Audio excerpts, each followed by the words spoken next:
नमस्कार दोस्तों, मैं सोनू शर्मा। कहते हैं लाशें बोलती नहीं है, लेकिन जेफरी एप्स्टीन की लाश ने दुनिया के सबसे ताकतवर लोगों की नींदें उड़ा दी। These are documents linked to a man called Jeffrey Epstein.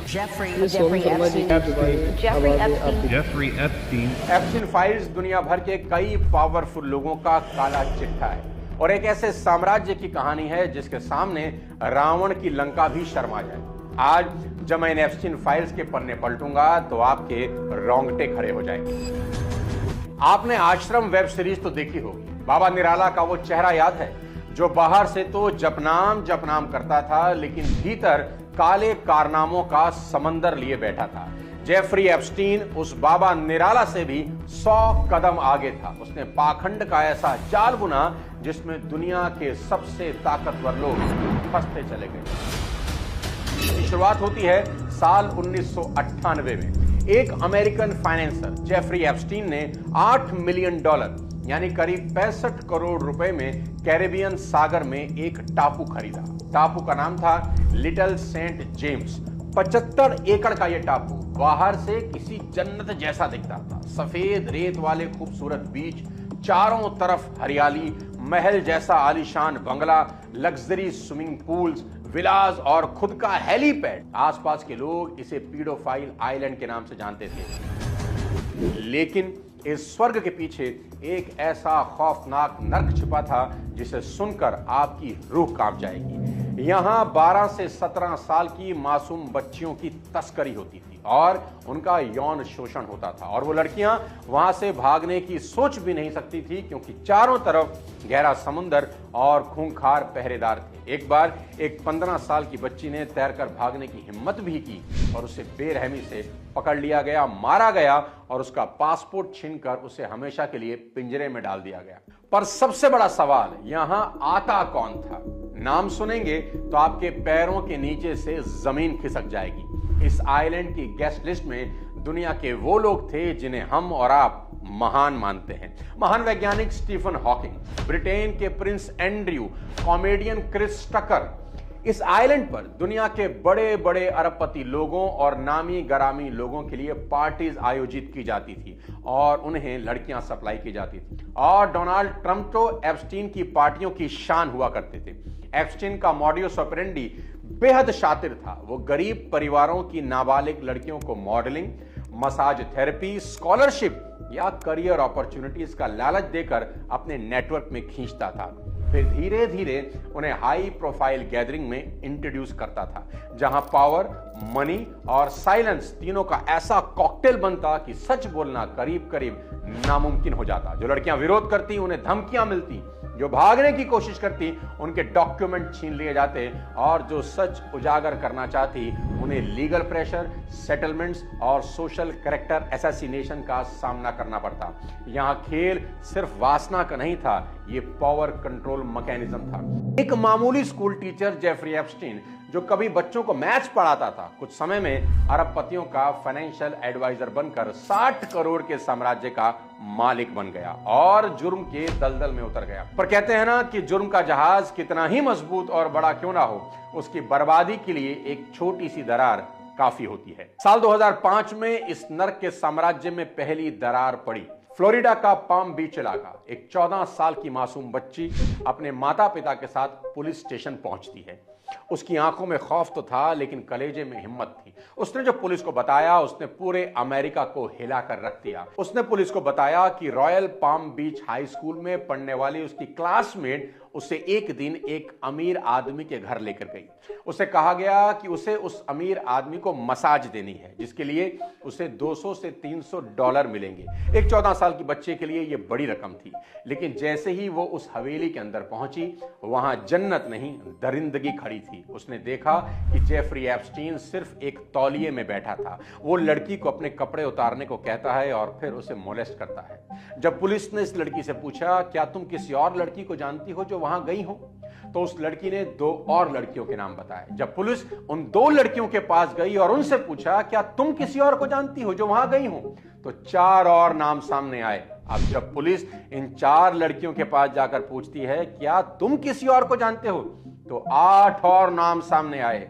Police officials बिल्कुल हैरान थे। ये सिलसिला रुक ही नहीं रहा था और कुछ समय इन्वेस्टिगेशन करने के बाद 36 नाबालिग लड़कियों की पूरी लिस्ट पुलिस के सामने थी। A Palm Beach multimillionaire once again making headlines, Jeffrey Epstein, despite stories of sexual abuse from underage girls. Epstein ने लड़कियों को ही एजेंट बना दिया था। उन्हें कमीशन दिया जाता था कि वो अपने स्कूल की दूसरी मासूम लड़कियों को फुसलाकर इस नर्क में लेकर आए और सब लड़कियों को वहां ले जाने का पैटर्न बिल्कुल सेम था, मसाज का बहाना। मैक्सिमम लड़कियां 14 से 17 साल की गरीब थी। ये एक ऑर्गेनाइज सिंडिकेट की तरह चल रहा था जहां हर लड़की को नई लड़की को लाने के लिए पैसे मिलते थे। One distinctive time I brought a girl there and when she came downstairs it was clear she was traumatized. Something definitely happened that she was not okay with. I hold such an extreme amount of guilt for bringing these girls. Case इतना strong हो गया था कि FBI ने भी अपनी investigation शुरू कर दी। मई 2006 तक एफबीआई के पास 53 पन्नों की वो काली रिपोर्ट तैयार थी जिसमें एप्स्टीन के हैवान होने के पक्के सबूत थे। एफबीआई की 53 पन्नों की रिपोर्ट सिर्फ एक चार्जशीट नहीं थी, वो एक ऐसे ऑर्गेनाइज सेक्सुअल एक्सप्लॉयटेशन नेटवर्क का ब्लूप्रिंट थी जिसमें रिक्रूटमेंट से लेकर ट्रैफिकिंग तक हर चीज डॉक्यूमेंटेड थी। विक्टिम के statement, payment pattern, phone records, travel detail, सब कुछ उस रिपोर्ट में था। एप्स्टीन पर केस इंटरनेशनल सेक्स ट्रैफिकिंग का लगाया गया। 36 माइनर विक्टिम और दर्जनों गवाह। एफबीआई की इन्वेस्टिगेशन इतनी पुख्ता थी कि सेक्स ट्रैफिकिंग के संगीन चार्जेस उस पर लगे थे और लगता था ये दरिंदा जिंदगी भर जेल में सड़ेगा। पर सिस्टम का असली तमाशा यहीं से शुरू होता है। अब वो हुआ जिसने पूरी दुनिया को चौंका दिया।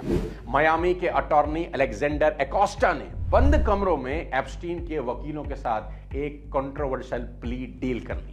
इस डील के तहत सारे फेडरल चार्जेस लगभग गायब हो गए। इंटरनेशनल सेक्स ट्रैफिकिंग की गंभीर धाराएं हटा दी गई और यह फाइनल हुआ कि एप्स्टीन को सिर्फ 2 छोटे ऑफेंसेस में खुद को गिल्टी मानना था। बदले में उसे और उसके साथियों को सभी चार्जेस से इम्यूनिटी दे दी जाती। और इसमें हैरानी की बात यह थी कि इस डील को लिफाफे में सील कर दिया गया जिसे अब कोई देख भी नहीं सकता था। विक्टिम्स तक को यह नहीं पता था कि आखिर हो क्या रहा है।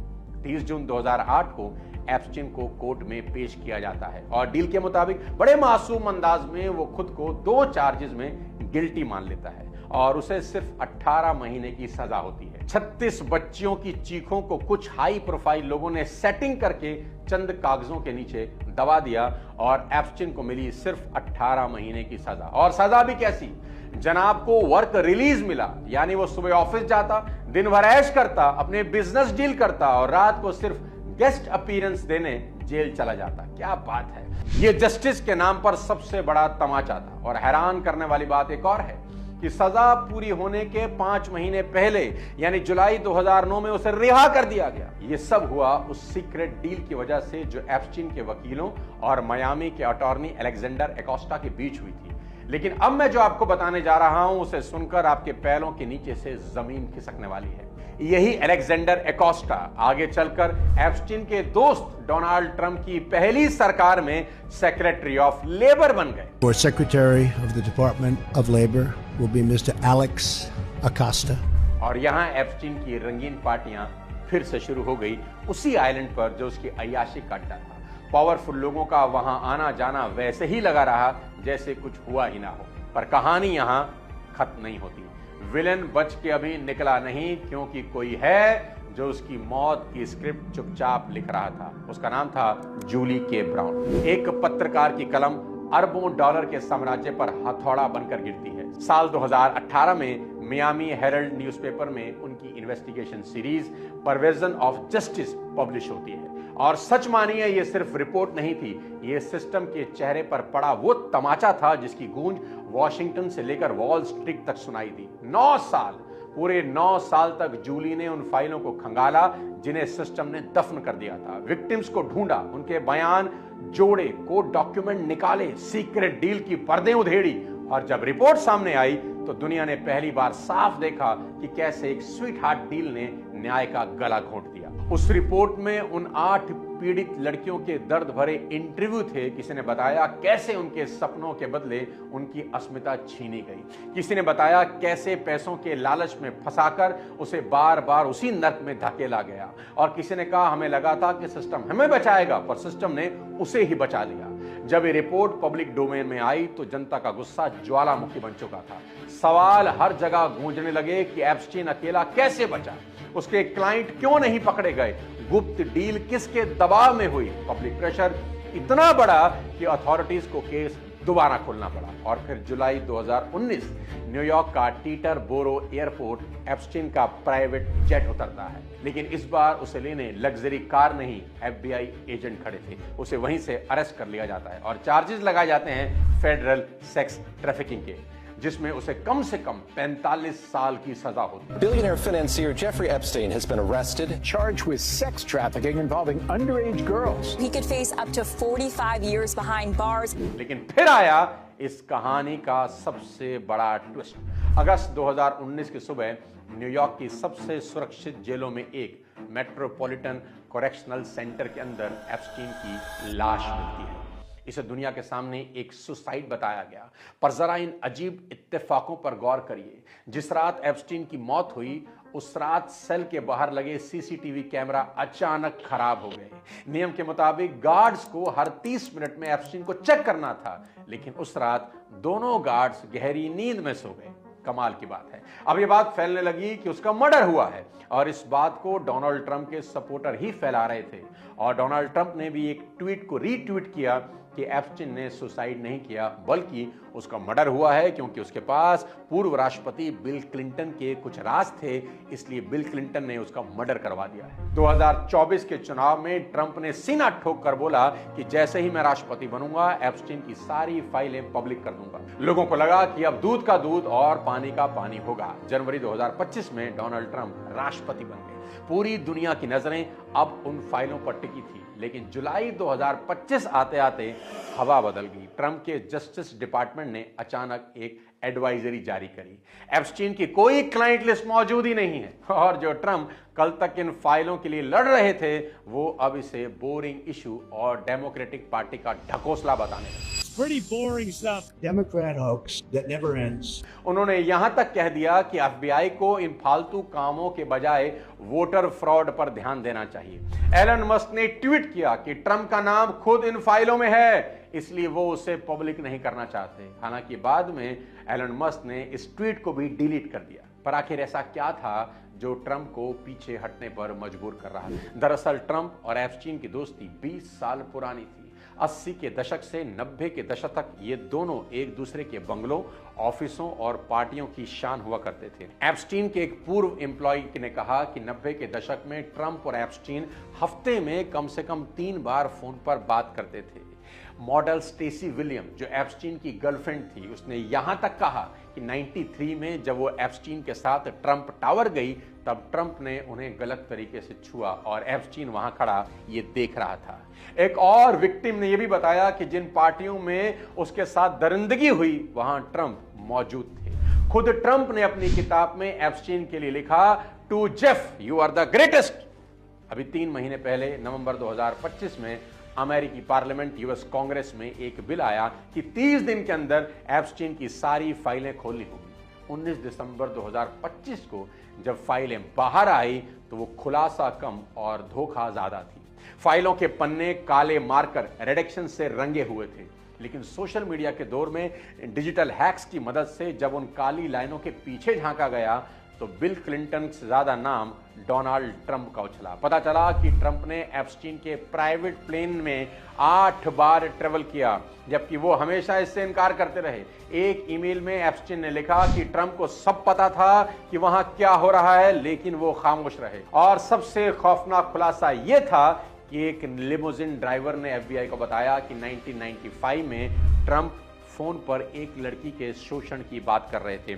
उसी लड़की ने बाद में यह दावा किया कि ट्रंप और एप्स्टीन ने मिलकर उसका रिकॉर्ड किया था। अभी भी 10 लाख से ज्यादा दस्तावेज सरकारी तिजोरियों में कैद हैं। काले मार्कर से मिटाए गए उन नामों के पीछे कितने राष्ट्रपति, कितने अरबपति और कितने पावरफुल लोग छिपे हैं, ये तो शायद वक्त बताएगा या ये गायब ही हो जाएं। लेकिन एक बात तो साफ है, इंसाफ की कुर्सी पर बैठने वाले जब खुद कटघरे में हों तो सच अक्सर ब्लैक मार्कर के नीचे दबा दिया जाता है। एप्स्टीन नाम का दानव भले ही मर गया, लेकिन 7 साल बाद भी उसके पाप आज भी उतने ही फ्रेश हैं, क्योंकि आज भी उन मासूमों को न्याय नहीं मिला। कहते हैं ना कि अपराध करने वालों से भी बड़ा अपराधी वो है जो उसे संरक्षण देता है। आज अमेरिका में डोनाल्ड ट्रंप और बिल गेट्स से लेकर कई देशों के बड़े नामों को लेकर तूफान खड़ा हुआ है। एप्स्टीन की मौत के बाद भी लाखों डॉक्यूमेंट अभी भी सील हैं। न्याय होगा जरूर, लेकिन कब, ये तो वक्त बताएगा। पर मैं आपसे यही कहूंगा कि आप जीवन में कितने भी बड़े बन जाएं, अपना चरित्र मत खोना, क्योंकि अंत में जो याद रहता है ना, वो आपकी नेटवर्थ नहीं, आपकी सेल्फ वर्थ है। अगले किसी और वीडियो के साथ जल्द आपसे मिलता हूं, तब तक अपने स्वास्थ्य का ध्यान रखिए। जय हिंद।